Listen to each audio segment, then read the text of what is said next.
Il n'y a pas pire situation que celle de perdre son enfant de meurtre. Cessez de dire que les parents qui ne sont pas présents sur les lieux du crime ne sont pas des victimes, parce que c'est une grave erreur. Il est temps qu'on reconnaisse et qu'on répare cette erreur-là. Vous pensez que je suis la seule à avoir vécu un drame en 2009? Il y en a eu d'autres avant moi, les Livernoche, les McInnes. Il y en a eu d'autres après, puis il va en avoir d'autres. Annie Lampron, la mère de Zachary et Florence, ses enfants, ils se sont fait exploser, est allée à un centre médico-légal. Elle a vu la chair déchiquetée, les os brûlés. Mais on lui a refusé de prendre ses enfants. On lui a accordé 5 minutes. Elle est présentement en difficulté, cette maman-là est en arrêt de travail. Elle a un petit garçon à s'occuper, qui lui a survécu au drame. Nadine Briand, Karine et Lindsay se sont fait exploser, brûler à Warwick. Ils ont eu besoin des fiches dentaires pour reconnaître les enfants. Savez-vous ce que ça veut dire? Elle n'a pas eu la chance, elle, de les prendre ou de les voir. Elle n'arrache Nadine. Elle aussi a besoin d'aide. Patrick Deshôtels, le papa de Loïc, Anaïs et Laurélie, ils se sont fait noyer. Il est arrivé le deuxième sur la scène de crime. Il a vu 2 enfants alignés, un qui flottait encore dans le bain. C'est lui qui a appelé les secours. Qu'est-ce qu'il fait, lui, au lieu de se reposer? Il est en train de se battre devant vos avocats au tribunal administratif pour prouver qu'il était une victime.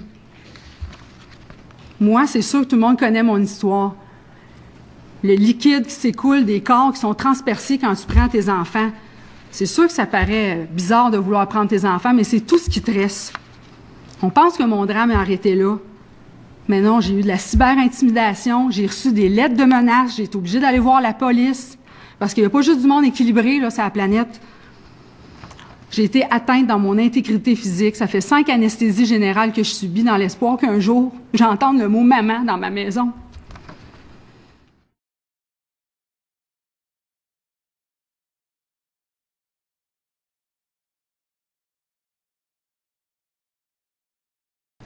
La société, elle a tout à gagner à investir dans une victime.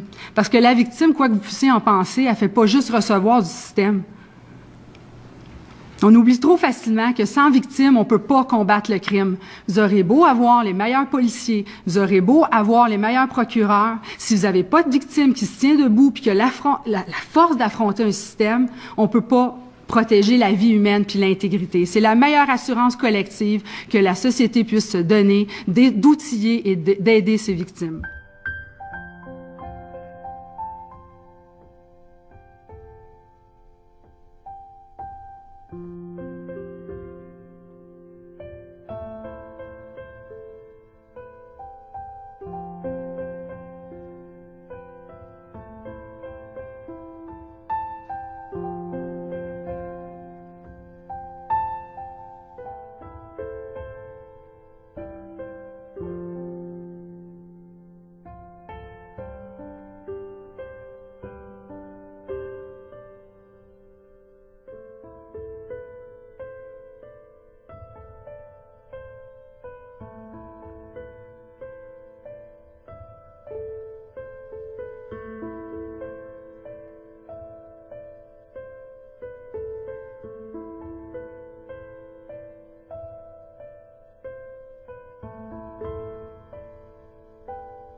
Si vous hésitez encore avant de prendre votre décision, fermez-vous les yeux, là. Ce soir, regardez vos enfants, là. Imaginez-vous que c'est Olivier, que c'est Anne-Sophie, que c'est June-Lynn.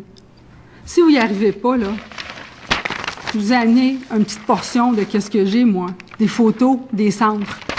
Je vous les donne, OK?